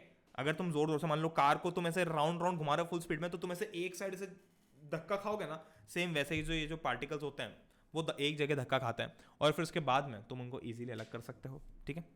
विद दैट सेड हम आते हैं अगले चैप्टर पे, जो कि हमारा एटम्स एंड मॉलिक्यूल्स। इसके अंदर भाई जो दोनों रूल्स हैं वो बहुत इंपॉर्टेंट है, ठीक है, बट वो चूंकि डेल्टन्स एटॉमिक थ्योरी में कवर हो जाते हैं तो इसलिए मैं तुमको इसी में ही बता दूंगा, DAT, डेल्टन्स एटॉमिक थ्योरी के अंदर, ठीक है। ओके, तो बेसिकली ये अपने जीवन से क्या कहना चाह रहा है, डेल्टन्स एटॉमिक थ्योरी अपने जीवन से क्या कहना चाह रही है। देखो, कोई ज़्यादा रॉकेट साइंस नहीं है, बहुत आसान सी चीज़ है, ठीक है, बहुत ही ज़्यादा आसान सी चीज़ है। तुमको क्या करना है कि इसके 6 पॉइंट्स हैं, उनको याद करने की जो टेक्निक है, वो तुमको मैंने बताई है बहुत बार, बट एक बार अब फिर से बताऊंगा, ठीक है, एक बार मैं फिर से बता दूंगा, ठीक है, कोई दिक्कत नहीं है। ओके, तो डेल्टन्स एटॉमिक थ्योरी के जो 6 पॉइंट्स हैं, डेल्टन्स एटॉमिक थ्योरी के जो 6 पॉइंट्स हैं वो कौन कौन से हैं। पहला है कि all matter is made of very tiny particles called atoms. भाई ये तो सिंपल सी बात है, ये तो सिंपल सी बात है, तो सबको पता है कि हाँ भाई ठीक है, पता है हमको कि एटम्स जो है वो सबसे छोटे होते हैं। भाई ये एक रिवीजन सेशन है, तो अगर तुमने ऑलरेडी नहीं पढ़ा हो तो तुम्हारे सिर के ऊपर से जा रही होंगी चीजें, तो एक काम करो, ऑलरेडी पढ़ना, उसके बाद में फिर से इसको अटेंड कर लेना, कोई दिक्कत नहीं, कोई सीन नहीं, ठीक है। All matter is made up of very tiny particles called atoms. Atoms are indivisible particles which cannot be created or destroyed in a chemical reaction. ठीक है, atoms are indivisible particles which can not be created और destroyed in a chemical reaction. Same वही जैसा energy होता है, energy can neither be created not be destroyed, mass can neither be created not be destroyed, वैसे ये भी है, ठीक है। तो जो law of conservation of mass होता है ना कि mass can neither be created not be destroyed, वो यहां से मिल जाता है हमको वापस से, जैसे कि atoms can not be created not be destroyed, ठीक है। ओके, अगला जो है atoms of given element are identical in mass and chemical properties. Obviously जैसे अगर कॉपर की बात करूं मैं, जैसे अगर मैं कॉपर की बात करूं, ठीक है, जैसे कि अगर मैं कॉपर की बात करता हूं तुमसे, तो क्या होगा कॉपर के केस में atoms of a given element, जैसे कि कॉपर की बॉटल है, तो उसके एलिमेंट क्या है, कॉपर है, तो हर कॉपर का जो एटम होगा छोटा छोटा छोटा छोटा वो बिल्कुल सेम होंगे केमिकल प्रॉपर्टीज और मास में, ठीक है। अगला, atoms of different elements have different masses and chemical properties. भाई देखो जैसे थर्ड वाला है ना, जैसे थर्ड वाले में आइडेंटिकल हमने सेम वर्ड यूज किया था, वैसे यहाँ पर डिफरेंट यूज कर दो। भाई कॉपर और आयरन के अलग होंगे डेफिनेटली, ठीक है, बस ऐसे याद रख लो। पांचवे है कि atoms combine in the ratio of small whole numbers to form compounds, ठीक है। ये कौन सा होगा तुम्हारा, लॉ ऑफ कांस्टेंट प्रोपोर्शन से तुम्हारा ये वाला पॉइंट आ गया। छठा है कि the relative number and kinds of atoms are constant in a given compound, ठीक है। The relative number and kinds of atoms are constant, मतलब अगर मैं कॉपर की बात करूं तो उसमें सारे काइंड ऑफ एटम सेम है। अगर मैं कंपाउंड जैसे कि वाटर की बात करूं, H2O की बात करूं, तो रिलेटिव नंबर मतलब कि भाई पानी जो है वो कहीं का भी ले लूं मैं, तो रेशियो जो है हाइड्रोजन और ऑक्सीजन का, यानी कि 2 हाइड्रोजन है 1 ऑक्सीजन है, ये रेशियो हमेशा कांस्टेंट रहेगा, ठीक है। रिलेटिव नंबर मतलब कि ये जो भले 10 हो 100 हो कुछ भी हो, रिलेटिव रेशियो सेम रहेगा, रिलेटिव नंबर सेम रहेगा। एंड काइंड्स ऑफ एटम मतलब पानी में कहीं से भी लो, नाले का पानी लो, आरओ का पानी लो, किसी बॉटल का पानी लो, आरओ वाटर, फिल्टरेट वाटर लो, कोई सा वाटर लो, उसमें मुझे जो एटम्स है वो सेम मिलेंगे, हाइड्रोजन और oxygen same kind of atoms है, ठीक है। अब बोलोगे भैया जब एटम सेम काइंड का होता है तो पानी गंदा क्यों होता है, हो सकता है डाउट आया तुम्हारे में से किसी के मन में, क्योंकि मेरे मन में अभी जस्ट आया। तो भाई क्योंकि उसमें इंप्योरिटीज मिक्सड होती है, ठीक है, इंप्योरिटीज मिक्स होती है, तो नाले का जो पानी है वो एक्चुअली है अच्छा, बट वो गंदा इसलिए क्योंकि उसमें इंप्योरिटीज मिक्सड है। अगर तुम उसको भी अच्छे से सॉल्यूट करके फिल्ट्रेट करके निकालोगे तो भी तुमको बिल्कुल साफ बिल्कुल क्लियर पानी देखने को मिलेगा, ठीक है, ओके। एक जो फंडा है बहुत इंपॉर्टेंट है जीवन का, वैलेंसी। वैलेंसी देखो क्या बोलती है, वैसे तो वैलेंसी बहुत आसान चीज़ है, ठीक है, वैसे वैलेंसी बहुत आसान चीज़ है, बट अगर तुम लोगों को ऐसे देखना हो कि इन्होंने क्या क्या लिख के दिया है तो मैं तुमको वैसे ही बता देता हूं। Combining capacity of an atom is called its valency. Combining capacity of an atom is called its valency, ठीक है। How the atom of an element will combine with atom of another element can be found out by valency, ठीक है। मान लो कि sodium और chlorine को bonding बनानी है, सोडियम और क्लोरीन को कंबाइन होना है, तो कैसे कंबाइन होंगे वो चीज हमको वैलेंसी से पता चलती है, ठीक है। Example of how to find valency, the number of electrons in the outermost shell of hydrogen is 1 and in magnesium it is 2, therefore the valency of hydrogen is 1 as it can easily lose 1। देखो ये जो भी लिखा है इसको एक बार read कर लो, एक बार हम रीड करते हैं प्यार से, फिर मैं तुमको बताता हूं क्या है, ठीक है। The number of electrons in the outermost shell of hydrogen is 1, hydrogen के आउटरमोस्ट शेल में एक इलेक्ट्रॉन है, कैसे एक इलेक्ट्रॉन है भाई, वो बोर्स एटॉमिक थ्योरी से तुमको आगे पता चलेगा। मैंने स्पेशल क्लास में बहुत अच्छे से कराया, मैं तो पता है स्पेशल क्लास में मैंने तुमको ऐसे ही बताया है कि पहले मैंने तुमको स्ट्रक्चर ऑफ एटम कराया, फिर एटम्स एंड मॉलिक्यूल्स कराया और फिर is matter around us pure कराया, क्योंकि मेरे हिसाब से वो ज्यादा अच्छा तरीका है करवाने का, ठीक है। चलो तो number of electrons in outermost, ठीक है, ओके। मैग्नीशियम में 2 है, therefore the valency of hydrogen is 1 as it can easily lose 1 electron and become stable. Hydrogen 1 electron lose कर देगा और स्टेबल बन जाएगा। On the other end that of magnesium is 2 as it can lose 2 electrons and also attain stability. कहने का मतलब बस इतना सा है मेरे भाई कि हम सबको स्टेबिलिटी की तरफ जाना है, ठीक है, हम सबको जीवन में स्टेबल होना है, ठीक है। हम पढ़ क्यों रहे हैं, मम्मी पापा से पूछो कि पापा हमको पढ़ा लिखा क्यों रहे हो, तो वो पहले वो पूछना ऐसा डांट पड़ जाएगी, बट अगर फिर भी तुम पूछते हो तो वो बोलेंगे कि भाई ताकि तू जीवन में थोड़ा कमा पा ले, या फिर तू स्टेबल हो जाए थोड़ी सी, ठीक है, तू अच्छी जगह पहुंच जाए, तुझे जो करना हो तो कर ले लाइफ में, ठीक है। इसलिए मतलब कहने का मतलब क्या है कि हमको स्टेबल होना है लाइफ के अंदर, ठीक है। बट वो नेवर सेटल, तुम लोग ना नेवर सेटल रहना, ऐसा स्टेबल नहीं। स्टेबल होने में क्या होता है, फिर बोर हो जाता है कि हाँ भाई ठीक है अब स्टेबल हो गए, थ्रिल होना चाहिए भाई, रोज अलग अलग थ्रिल करो, ठीक है। चलो आउट ऑफ द टॉपिक आ गए हम। वैलेंसी क्या होती है, देखो जो तुम्हारे एटम्स होते हैं ना, जितने भी एटम्स होते हैं उनमें अलग अलग ऑर्बिट्स होती है, ठीक है, ऑब्वियसली। जैसे अभी और जैसे बोर्स, वो तो बोर्स साहब ने बताया था, और अगर तुम लोगों ने मेरा सेशन अटेंड किया होगा तो तुम उससे रिलेट कर पा रहे हो, ठीक है। हर एटम के अंदर कुछ ऑर्बिट्स होती हैं, ठीक है। तो बेसिकली ऑर्बिट्स में इलेक्ट्रॉन्स होते हैं। इलेक्ट्रॉन्स कैसे होते हैं, ठीक है, मतलब जो सबसे अंदर वाली शेल होती है पहले उसमें 2 इलेक्ट्रॉन्स जाएंगे, फिर उसके बाद की जितनी भी शेल्स होती हैं उसमें 8-8 इलेक्ट्रॉन्स बढ़ते आते हैं, ठीक है, 8-8 इलेक्ट्रॉन्स हम बढ़ते आते हैं। तो मान लो कि जैसे अगर मैं सोडियम की बात करूं तो सोडियम का इलेक्ट्रॉनिक कॉन्फ़िगरेशन होता है 281। कहने का मतलब इलेक्ट्रॉनिक कॉन्फ़िगरेशन बेसिकली हम कैसे लिखते हैं, अरे राइटिंग अच्छी आ रही है आज मेरी, है ना, ये है ना एक्चुअली ऐसा ब्रैकेट आता है, हाँ 281। तो कहने का मतलब ये है कि ये सोडियम का एटम है, ठीक है, इसकी जो ऑर्बिट्स है उसमें इलेक्ट्रॉन्स कैसे हैं, पहली ऑर्बिट में कितने होंगे 2, तो पहली ऑर्बिट में 2 इलेक्ट्रॉन्स हैं, दूसरी ऑर्बिट में 8, 1 2 3 4 5 6 7 8, लास्ट ऑर्बिट में 1, ठीक है। क्लोरीन की अगर मैं बात करता हूं, NaCl अगर हमको बनाना, मेरा फेवरेट NaCl, मैं हर जगह NaCl ही बताता हूं, ठीक है, 287, ठीक है, इसका कॉन्फ़िगरेशन है 287। मतलब कि इसकी सबसे अंदर वाले ऑर्बिट में 2 इलेक्ट्रॉन्स है, ऑब्वियसली हमेशा अंदर वाले में 2 ही होता है। अगली में है 8, 3, 4, 5, 6, 7, 8। इसके बाद वाले में 7, 1, 2, 3, 4, 5, 6, 7, ठीक है। अब जो भी एटम्स हैं उनको स्टेबल होने के लिए आउटर मोस्ट शेल में 8 इलेक्ट्रॉन्स चाहिए होता है, या फिर अगर उनके पास में केवल एक ही शेल है तो 2 इलेक्ट्रॉन चाहिए, क्योंकि भाई जो फर्स्ट शेल होती है उसकी कैपेसिटी 2 इलेक्ट्रॉन्स की है, उसमें 8 इलेक्ट्रॉन तो डाल नहीं सकते हम, ठीक है। तो अगर केवल एक, जैसे वैसे तो 2 ही एलिमेंट है, हाइड्रोजन और हीलियम, जिसमें तुम लोगों को जिसमें तुमको एक शेल देखने को मिलती है, बाकी सब में तुमको 2 शेल देखने को मिलती है, ठीक है। तो देखो, जब भी किसी एटम को स्टेबल होना है तो उसके आउटर मोस्ट शेल में 8 इलेक्ट्रॉन्स होने चाहिए। अब वो 8 इलेक्ट्रॉन्स का जुगाड़ कैसे भी करें, या तो अपने इलेक्ट्रॉन्स छोड़ के आउटर मोस्ट शेल में 8 इलेक्ट्रॉन ले आए, या फिर किसी और के चुरा के अपनी शेल में आउटर मोस्ट इलेक्ट्रॉन ले आए। देखो, अब सोडियम की बात करो, सोडियम के आउटर मोस्ट इलेक्ट्रॉन में कितने, आउटर मोस्ट शेल में कितने इलेक्ट्रॉन है, 1, पर इसको स्टेबल होने के लिए कितने चाहिए, 8 चाहिए आउटर मोस्ट शेल में। तो देखो, इसके पास में 2 चॉइस है कि या तो ये 7 इलेक्ट्रॉन बाहर से बुलवा ले कि बेटा यार 7 इलेक्ट्रॉन ले आया यार, ठीक है, और 7 इलेक्ट्रॉन हम इसके अंदर डाल दें तो इसके आउटर मोस्ट शेल में 8 इलेक्ट्रॉन हो जाएंगे, या फिर ये एक इलेक्ट्रॉन जो इसके आउटरमोस्ट शेल में, इसी को त्याग दे कि चल तू जा यार, वैसे भी तो किसी काम का नहीं है, स्टेबल तो हो नहीं पा रहा हूं, तो तू निकल जाए यहां से। तो अब क्या होगा, हमारे पास में आउटरमोस्ट शेल कौन सी बची, अब कौन सी बची आउटरमोस्ट शेल, ये अंदर वाली बीच वाली बची, ठीक है, ये अंदर वाली बची, तो इसमें तो 8 इलेक्ट्रॉन्स हैं तो स्टेबल हो गया। अब काम आसान कौन सा है, जितने भी देखो, जब भी हम क्या करते हैं, हम सिर्फ आसान काम करते हैं। आसान कौन सा है, एक इलेक्ट्रॉन को देना आसान है, 7 इलेक्ट्रॉन्स को मंगवाना, ढूंढना और उनको लेना आसान है। ऑब्वियसली एक इलेक्ट्रॉन को त्याग देना आसान है, ठीक है। तो जितने कम इलेक्ट्रॉन्स का लेन देन होगा उतना कम हमारा, उतना इजी हमारा काम होगा। और वही जो लेन देन है ना, ये भाई ये कंसेप्ट मैं लेके आया भाई, ये कंसेप्ट मैं लेके, मतलब हो सकता है कहीं तुमने देखा हो, बट ये भाई मुझे बहुत सही तरीके से समझ में आया, ऐसा खुद को समझाने से मुझे बहुत सही तरीके से समझ में आया कि वैलेंसी में अगर तुम आज तक भी कंफ्यूज थे ना, तो तुम पक्का क्लियर हो जाओगे कि वैलेंसी जो है वो है इलेक्ट्रॉन्स का लेन देन, इलेक्ट्रॉन्स का लेन देन, ठीक है। कितने इलेक्ट्रॉन्स का लेन देन किया, ट्रांजैक्शन किया, उसको हम बोलते हैं वैलेंसी। जैसे कि देखो, यहां पर इसके पास में 2 चॉइस थी, 7 इलेक्ट्रॉन लेने की या फिर 1 इलेक्ट्रॉन देने की। सबसे आसान क्या था, 1 इलेक्ट्रॉन देना, तो इसकी वैलेंसी क्या हो गई, 1।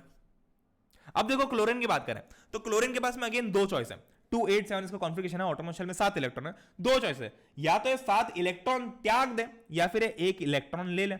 आसान काम कौन सा है, कम इलेक्ट्रॉन किसमें, कम इलेक्ट्रॉन का लेन देन किसमें हो रहा है, 1 इलेक्ट्रॉन लेने में हो रहा है, ठीक है। 1 इलेक्ट्रॉन लेना आसान है ऑब्वियसली, ठीक है, 1 इलेक्ट्रॉन लेना आसान है, तो इसमें कितने इलेक्ट्रॉन्स का लेन देन हो रहा है, 1 इलेक्ट्रॉन का लेन देन हो रहा है, ठीक है।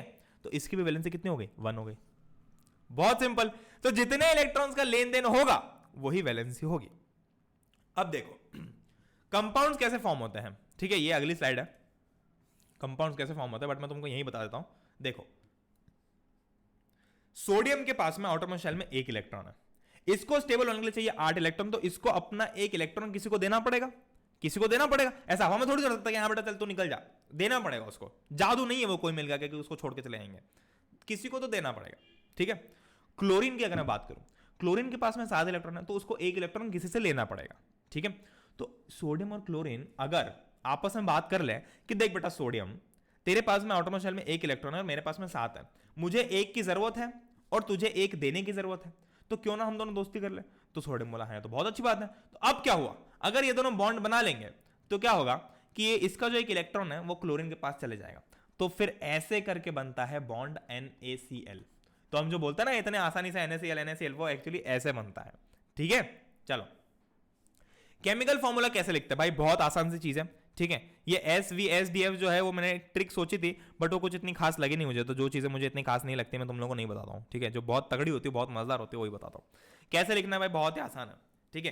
तुमको इसमें क्रिस क्रॉस फॉलो करना है, बस कुछ भी नहीं करना। और जैसे मान लो किसी ने बोल दिया कि बेटा सोडियम नाइट्रेट, नहीं, थोड़ा और इंटरेस्टिंग ढूंढते हैं, सोडियम कार्बोनेट का फॉर्मूला लिख के बता, सोडियम कार्बोनेट नहीं, चलो मान लो पहले हम स्टार्ट ऐसे करते हैं, सोडियम हाइड्रोक्साइड का लिख के होता है, ठीक है। तो पहले तो तुमको लिखना, अच्छा सोडियम का क्या होता है Na+, ये टेबल तुमको याद रखनी भाई, इतनी टेबल तुमको याद रखनी है, ये एग्जाम में आ सकता है। वैसे याद रखने में ऐसा कुछ नहीं भाई, ये इजीली याद हो जाएगी, 2-4 बार करोगे ना 11th 12th में, तो तुमको ऐसी ऑटोमेटिकली याद होगी, मतलब हमें पता रहेगा क्या ना, नाइट्रेट मतलब वो NO3- होता है, हाइड्रोक्साइड मतलब OH- होता है, ये सब आराम से याद हो जाएगा।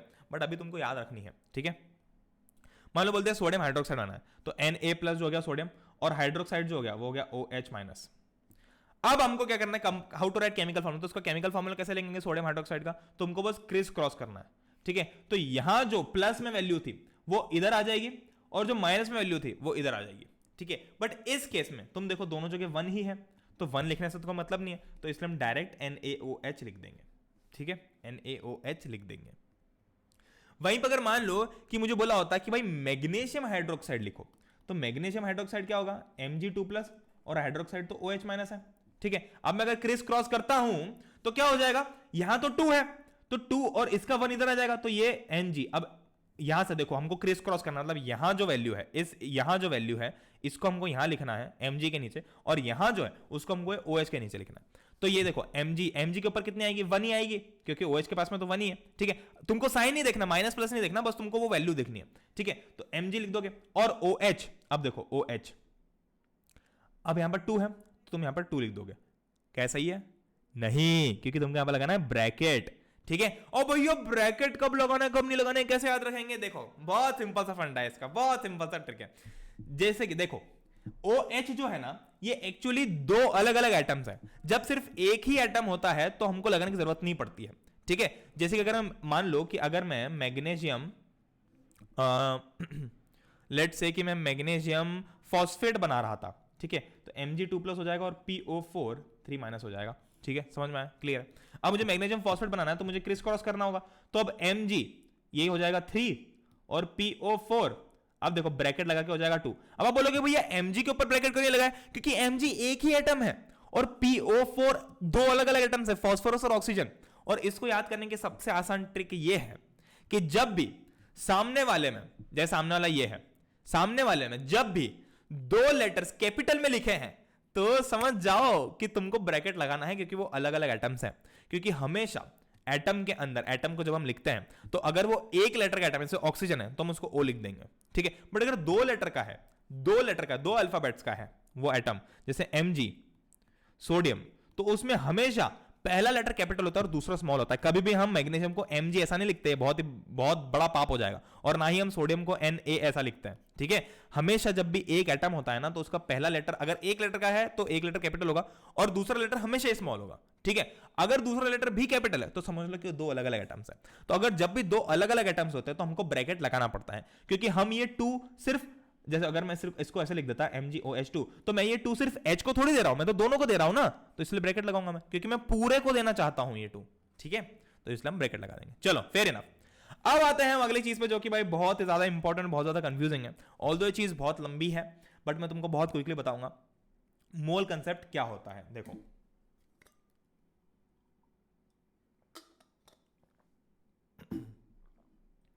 मोल कंसेप्ट जो है अथा आसान चीज है, अथा आसान चीज है, ठीक है। कुछ भी नहीं करना मोल कंसेप्ट में। देखो 1 डजन केले मतलब फिक्स है, तुम बोलोगे भैया 1 डजन केले दे दो, तो कितने देंगे वो भैया केले, 12 केले देंगे, ठीक है, समझ में। मतलब 1 डजन जो वैल्यू है वो फिक्स है 12। फिर चाहे तुम 1 डजन केले लो, 1 डजन एप्पल लो, 1 डजन टमाटर लो, 1 डजन आलू लो, वैसे 1 डजन आलू तो नहीं मिलते, हो तो शायद किलो में लेते हैं, बट जो भी हो, ठीक है। हम अभी सब्जियां बेचने नहीं आए, ठीक है। अभी हम अगर 1 डजन की बात करें, ठीक है, तो 1 डजन केले हो गए, कीवी, पाइनएप्पल, ऐसे 1 डजन पाइनएप्पल का, 1 डजन पपीता, पपाया, जो भी हो, 1 डजन मतलब 12, ठीक है, क्लियर है। 1 पेयर शूज दे दो भैया, ठीक है, 1 पेयर शूज दे दो, तो ये फिक्स है ना, 2 पेयर का मतलब फिक्स है 2 होता है, ठीक है। 1 पेयर शूज, ठीक है, 1 pair mugs, 1 pair cup, 1 pair cup मतलब 2 cups, 1 pair bottle, 2 bottle, 1 dozen bottle, 12 bottle. मतलब ये जो वर्ड्स हैं, ये डजन और पेयर, ठीक है, इससे हमको फिक्स है एक वैल्यू कि 1 डजन जो भी होगा वो 12 ही होगा, ठीक है। 1 पेयर जो भी चीज होगी वो 2 ही होगी। वैसे ही 1 मोल जो है वो भी कुछ नहीं है, ठीक है, 1 मोल भी एक वैल्यू है। तो 1 मोल कुछ भी हो, जैसे 1 डजन केले मतलब 12 केले, 1 पेयर केले मतलब 2 केले, 1 मोल केले मतलब 6.022 इंटू 10⁻23 केले, ठीक है। बस जैसे 1 डजन केले मतलब 12 होता है, वैसे 1 मोल किसी भी चीज का जो होता है वो होता है 6.022 इंटू 10⁻23 वो चीज, ठीक है। जैसे 1 मोल बनाना बोलूं तो 6.022 इंटू 10⁻23 बनाना। वैसे ही तो बेसिकली अब हम मोल को कहां यूज करते हैं, एक मोल एटम में यूज करते हैं, ठीक है। तो जैसे एक एटम बोला कि हाँ भाई एक एटम, एक सोडियम का एटम, और मैंने कहीं एक जगह बोल दिया कि नहीं एक मोल सोडियम एटम, तो एक मोल सोडियम एटम क्या होगा, एक डजन सोडियम एटम क्या होता, 12 सोडियम एटम। एक पेयर सोडियम एटम क्या होता, दो सोडियम एटम। तो एक मोल सोडियम एटम क्या होगा, 6.022 इंटू 10⁻23 सोडियम एटम्स, ठीक है। और ये जो 6.02 इंटू 10⁻23 है ना, इसी वैल्यू को हमने ऐसे एक नाम दे दिया एवोगैड्रो नंबर, क्योंकि ये साइंटिस्ट थे एवोगैड्रो जिन्होंने वैल्यू निकाली, ठीक है। तो ये ऐसा होता है बस। तो बेसिकली क्या होता है, देखो अलग अलग टाइप की चीजें होती है, मैं फटाफट बताता हूं। एटॉमिक मास क्या होता है, mass of single atom of an element, समझ में आया, ठीक है। समझ लो कार्बन का मास है तो ये हो जाएगा 12U, 12 यूनिफाइड मास। मॉलिक्यूलर मास क्या होता है, mass of molecule of a compound. जैसे मान लो कि H2O की बात करूं तो H2O का मास कितना हो जाएगा, हाइड्रोजन का 2 × 1 प्लस 16 कितना हो जाएगा 18 यूनिफाइड मास। तो ये हो गया मॉलिक्यूलर मास H2O का, और ये होगा एटॉमिक मास। तो मोलर मास क्या होगा, देखो एक केले का मास मान लो 20 ग्राम है, तो एक डजन केले का मास कितना होगा 12 × 20, सिंपल सी बात है 12 × 20।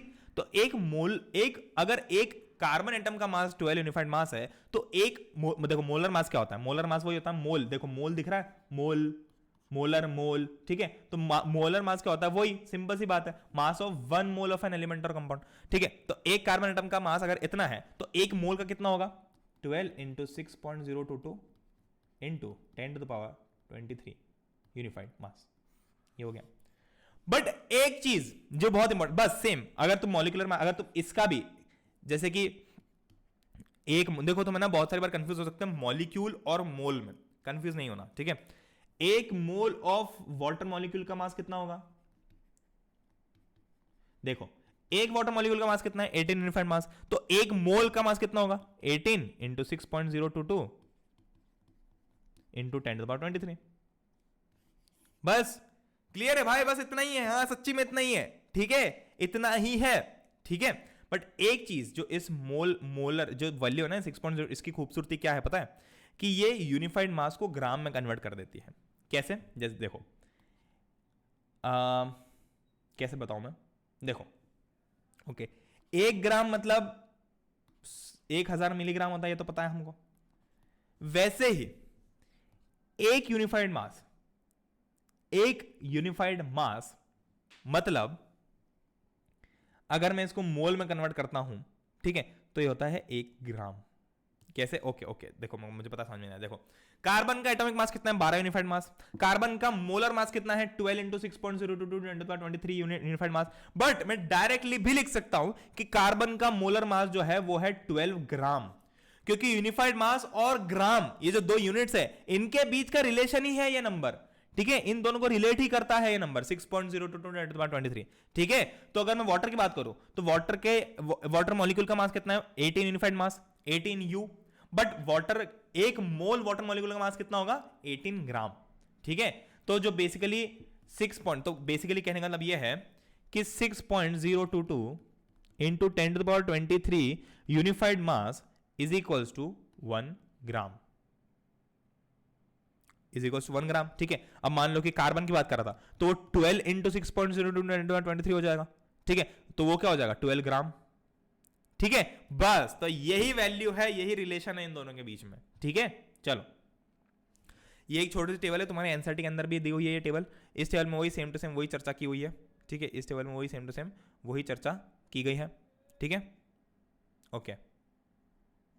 नेक्स्ट, तो इसमें क्या है, सिंपल सी चीज है, एक मोल ऑफ कार्बन एटम्स मतलब 6.022 इंटू 10⁻23 एटम्स ऑफ कार्बन और 12 ग्राम ऑफ कार्बन, ठीक है, एक मोल कार्बन एटम। तो देखो एक का मास कितना था 12 यूनिफाइड मास, तो एक मोल का मास कितना हो जाएगा डायरेक्टली 12 ग्राम, ठीक है, क्योंकि एक मोल होता क्या है 6.022 इंटू 10⁻23, ठीक है।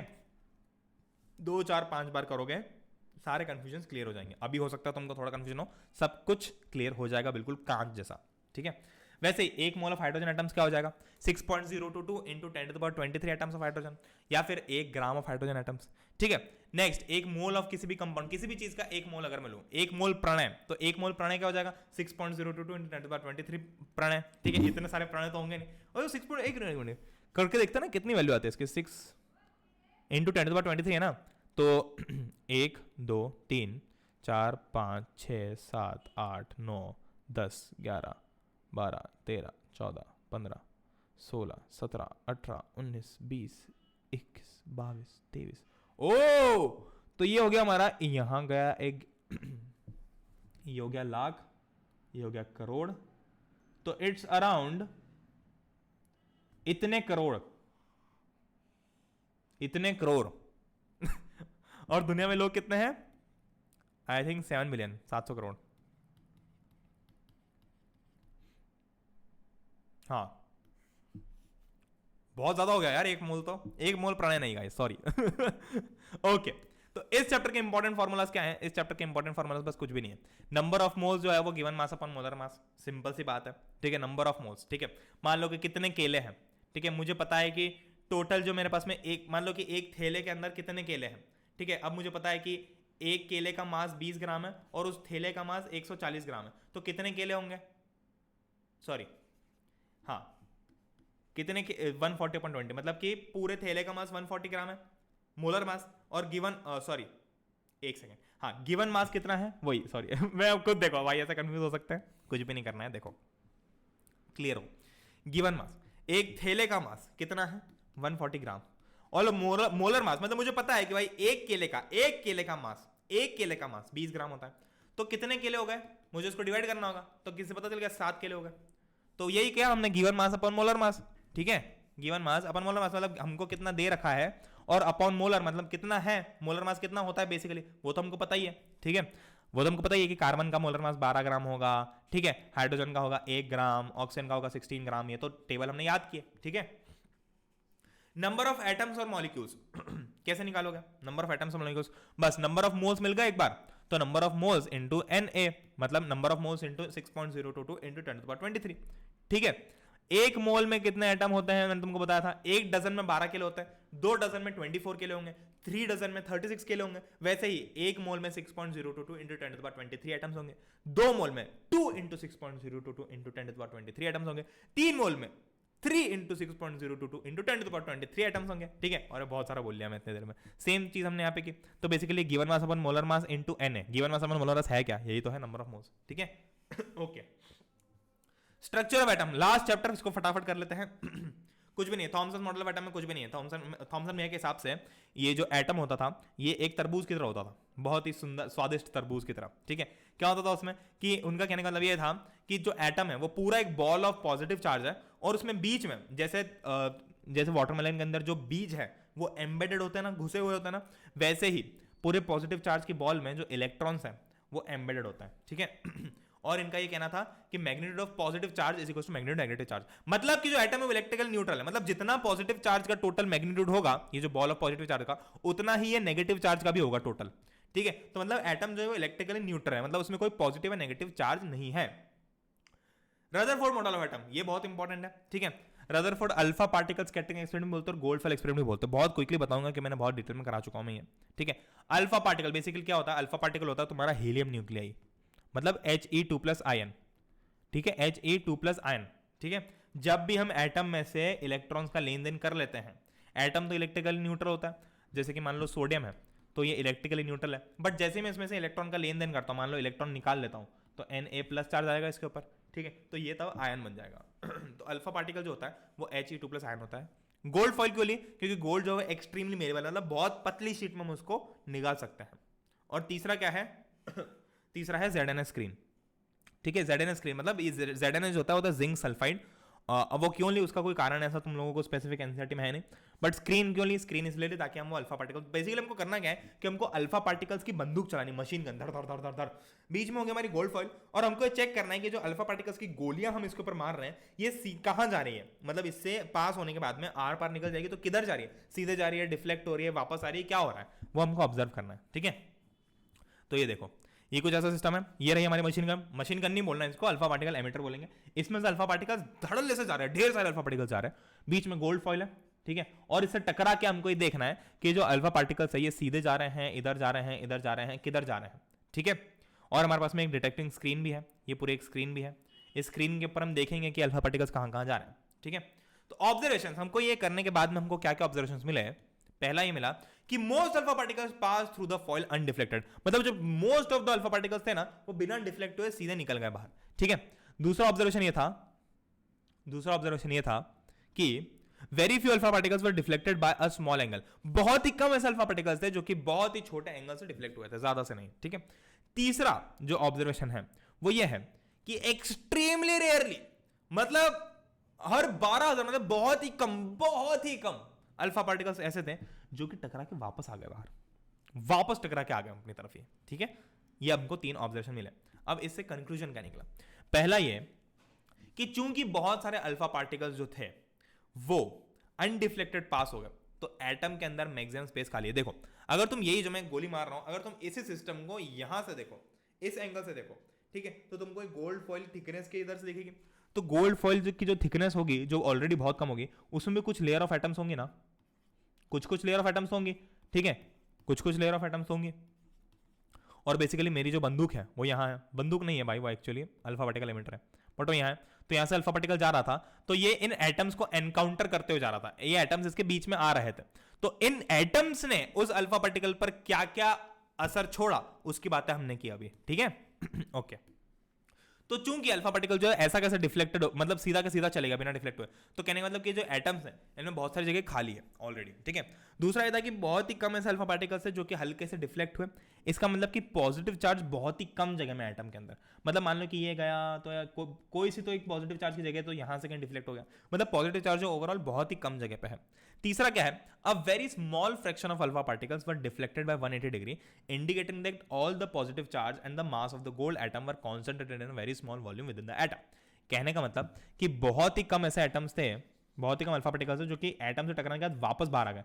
इसका मतलब एटम में कोई तो एक जगह जहां पर सारा पॉजिटिव चार्ज जो है इकट्ठा इतना सारा पॉजिटिव चार्ज इकट्ठा है, इसी के कारण वो एटम बाहर आ गया वापस से, ठीक है। तो वो जो इतना सारा पॉजिटिव चार्ज और मास जहां पे इकट्ठा है ना, उसी को हम न्यूक्लियस बोलते हैं आगे चल के, ठीक है, आगे चल के उसी को हमने न्यूक्लियस का नाम दिया, ठीक है।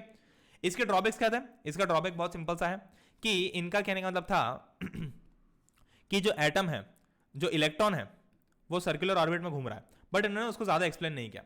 तो बेसिकली प्लैंक थ्योरी ये बोलती है, प्लैंक भैया ने बोला कि बेटा देखो, तुम्हारा ये कहना है कि इलेक्ट्रॉन्स जो हैं वो रिवॉल्व हो रहे हैं, बट जब भी कोई चार्ज पार्टिकल एक ऑर्बिट में रिवॉल्व होता है तो वो एक्सेलरेशन, ऑब्वियसली भाई तुम लोगों को मैंने फिजिक्स में बताया है कि जब भी तुमको गोल गोल घूमना है तो तुमको एक्सेलरेशन चाहिए ही चाहिए। एक्सेलरेशन क्या होता है? Speed with velocity, speed with direction. तो हर मोमेंट पे तुमको डायरेक्शन चेंज करनी है, मतलब हर मोमेंट पे तुम्हारा जो वेलोसिटी वो चेंज हो रही है, मतलब वेलोसिटी चेंज हो रही है, मतलब एक्सेलरेशन है, डेफिनेटली एक्सेलरेशन हमको डायरेक्शन दे रहा है। तो जब भी कोई चार्ज पार्टिकल एक्सेलरेशन करता है तो वो जो है वो एनर्जी रेडिएट करता है, मतलब एनर्जी लूज करता है, ठीक है, एनर्जी लूज करता है। तो अगर ऐसा ही चलता रहा तो धीरे धीरे इलेक्ट्रॉन जो है वो एनर्जी लूज करते करते न्यूक्लियस में ही गिर जाएगा वापस, उसकी एनर्जी धीरे धीरे कम होगी तो न्यूक्लियस में फॉल हो जाएगा। तो इसका ड्रॉबैक था जो कि बोहर अंकल ने ठीक किया, ठीक है। खैर वो बोहर थ्योरी बहुत सिंपल सी है। अब इंपॉर्टेंट टॉपिक क्या है? सबसे ज्यादा इंपॉर्टेंट टॉपिक है एटॉमिक नंबर और मास नंबर, ठीक है। इस पे तुम्हारे बहुत सारे क्वेश्चन बनेंगे। एटॉमिक नंबर जो होता है उसको हम Z से रिप्रेजेंट करते हैं और मास नंबर को A से। याद कैसे रखना है इसको? देखो ऐसे याद रखो, A to Z, ठीक है। अब atomic number, A for atomic number, पर यहां पे उल्टा होता है, ठीक है। तो हमने Z जो था, 2 टाइप के नंबर होता है हमको पता है, एटॉमिक नंबर और मास नंबर। तो हमको कैसे याद रखना है कि अच्छा A to Z होता है डिजिट्स, ओके समझ में आया। एटॉमिक नंबर A से स्टार्ट होता है तो नहीं, एटॉमिक नंबर A से स्टार्ट होता है, इसका मतलब हमको यहां पर उसका उल्टा लेना है। तो एटॉमिक नंबर को हमने Z दे दिया और मास नंबर बचा क्या? दूसरा मास नंबर, तो उसको हमने A दे दिया। तो मास नंबर को हम A से रिप्रेजेंट करते हैं, एटॉमिक नंबर को Z से रिप्रेजेंट करते हैं। एटॉमिक नंबर क्या होता है? नंबर ऑफ प्रोटॉन्स और इलेक्ट्रॉन्स, ठीक है। जैसे सोडियम है तो सोडियम के अंदर 11 प्रोटॉन्स एंड 11 इलेक्ट्रॉन्स होते हैं, तो इसका एटॉमिक नंबर क्या हो गया? 11। नंबर ऑफ प्रोटॉन्स या इलेक्ट्रॉन्स, मैं आपको रिकमेंड करता हूं कि आप प्रोटॉन्स के हिसाब से चलो, क्योंकि इलेक्ट्रॉन तो हम निकाल सकते हैं, डाल सकते हैं, तो वैसे में आप कंफ्यूज हो जाओगे, प्रोटॉन्स उतने ही रहेंगे, ठीक है। तो ये इसका जो एटॉमिक नंबर 11 हो गया। मास नंबर जो होता है वो होता है mass of neutrons plus protons, ठीक है, mass of neutrons plus protons. जैसे सोडियम की ही बात कर लूं तो इसमें आपको करीब के शायद if I am not wrong 12 neutrons होते हैं इसके अंदर, ठीक है, ये होते हैं, इसकी प्रॉपर्टी है, ये तुमको क्वेश्चन में दिया रहेगा, ठीक है। तो इसका मास नंबर क्या हो जाएगा? Number of neutrons 12 plus number of protons 11, कितना हो गया? 23 इसका मास नंबर हो गया। बस सिंपल सी बात है, ठीक है, ओके। मास नंबर को याद कैसे रखना है? Number of neutrons plus protons से करना है। देखो मैंने बताया था कि सेंटर में ही सारा मास कॉन्सेंट्रेटेड है और सेंटर में ही तुम्हारे प्रोटॉन्स है और सेंटर में ही तुम्हारा न्यूक्लियस है और सेंटर में ही तुम्हारे न्यूट्रॉन्स होंगे, ठीक है, सब कुछ सेंटर में ही है। तो मेन जो मास है वो इन्हीं का ही है। इलेक्ट्रॉन का मास तो बहुत कम है, इलेक्ट्रॉन का मास कोई फर्क नहीं दे रहा है एटम के मास में, बहुत ही छोटा है, कोई कोई उससे कोई फर्क नहीं पड़ता। मेन जिस बात से फर्क पड़ता है वो है न्यूट्रॉन्स के और प्रोटॉन्स के मास से, ठीक है। और इन दोनों नंबर्स की ध्यान रखना, कोई यूनिट नहीं होती, मास नंबर के आगे केजी मत लिख के आ जाना, ठीक है, कोई यूनिट नहीं होते, बस एक नंबर है वो, ठीक है। कैसे लिखते हैं हम इसको? लिखने का तरीका है कि मतलब बेसिकली इसे सोडियम है तो सोडियम को कैसे लिखना चाहिए, हम Na लिख के छोड़ देते हैं, बट एक्चुअल तरीका जो है, वैसे हमको जरूरत नहीं इतना लिखने की, बट एक्चुअल तरीका ऐसा होता है कि सोडियम लिखा और नीचे हमने उसका एटॉमिक नंबर लिखा, एटॉमिक नंबर था 11 और ऊपर लिखा मास नंबर 23, ठीक है। तो कुछ ऐसा होता है, x नीचे आता है आपका एटॉमिक नंबर यानी कि z और ऊपर a, ऐसा A to Z। याद कैसे रखोगे कि हमको ऊपर मास नंबर लिखना है, एटॉमिक नंबर, ऐसे याद रखना, A to Z, ऊपर A आएगा नीचे Z आएगा, Z मतलब एटॉमिक नंबर, A मतलब मास नंबर, ठीक है। बस तीन चीजें होती है, आइसोटोप, आइसोबार, आइसोटोन्स। फटाफट बताता हूं because we are out of time now. Isotopes क्या होता है? आइसोटोप्स वो होती है जिसमें एटॉमिक नंबर सेम होता है बट मास नंबर अलग होता है, ठीक है, मास नंबर अलग होता है। जैसे कि मान लो कि कोई 3 एटम्स है, जैसे x x x, ठीक है, 3 है, या फिर मान लो कि A B C लिख लेते हैं, इन तीनों का एटॉमिक नंबर सेम है, जैसे मान लो 10 है तीनों का एटॉमिक नंबर, बस इनका जो मास नंबर है वो अलग है, जैसे इसका 7 है, इसका 8 है, इसका 9 है, तो ये तीनों क्या हो गए? आइसोटोप हो गए, ठीक है, आइसोटोप हो गए, ठीक है। एटॉमिक नंबर सेम है, मास नंबर डिफरेंट है, ठीक है। एप्लीकेशन ऑफ आइसोटोप्स एक छोटा सा टॉपिक है जो कि तुमको हो सकता है इंपॉर्टेंट रहे, ये 3 एप्लीकेशंस याद ही कर लो, कुछ भी नहीं है इसमें, ठीक है। अगला जो है आइसोबार। आइसोबार क्या होता है? Atoms of different elements with different atomic numbers which have same mass number, ठीक है। जैसे कि अगर मैं अब यहां पर A B C लूं तो कहने का मतलब ये कि मास नंबर तीनों का सेम होगा, जैसे 20 20 20, बट एटॉमिक नंबर जो नीचे वाला है वो तीनों का अलग होगा, जैसे कि इसका 10 11 12 कुछ भी हो सकता है, ठीक है। तो ऐसे में मास नंबर सेम रहेगा आइसोबार के अंदर, ठीक है। ओके, तो with that said thank you so very much for जानकारी, catch you guys really soon. Till then अगर तुम लोगों ने अभी तक सब्सक्रिप्शन नहीं लिया है तो मेक श्योर कि तुम कूपन कोड अप्लाई करके सब्सक्रिप्शन उठा लो, अभी प्राइसेस बहुत कम चल रहे हैं। और विद दैट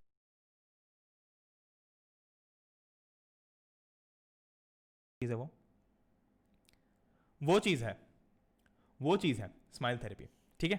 तुमको करना क्या है? बेसिकली कुछ भी नहीं करना, जैसे ही बोलूंगा स्टार्ट, तुमको 5 सेकंड के लिए बिना कुछ सोचे समझे, अगर तुम रो रहे हो, तुम्हारा दिन कैसा भी गया हो, अच्छा बुरा जो भी हो, तुमको 5 सेकंड के लिए नॉन स्टॉप स्माइल करनी है, ठीक है।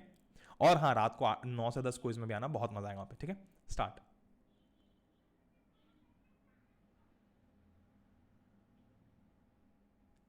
तो आई होप आपका कम से कम 0.001% मूड तो ठीक हो ही गया होगा। तो with that said thank you so much for joining, catch you guys really सून। तब तक स्माइल करते रहो और आज रात को 9 से 10 बजे क्विज में आ जाना, बहुत मजा आएगा, ठीक है। होपफुली क्विज होगी, ठीक है। जैसे कल, अगर जैसे कल जो हुआ था वो नहीं हुआ तो डेफिनेटली क्विज करेंगे और बहुत मजा आएगा। 9 से 10 बजे रात को मिलेंगे इसी चैनल के ऊपर, ठीक है। और till then keep on smiling, keep on rocking, bye bye.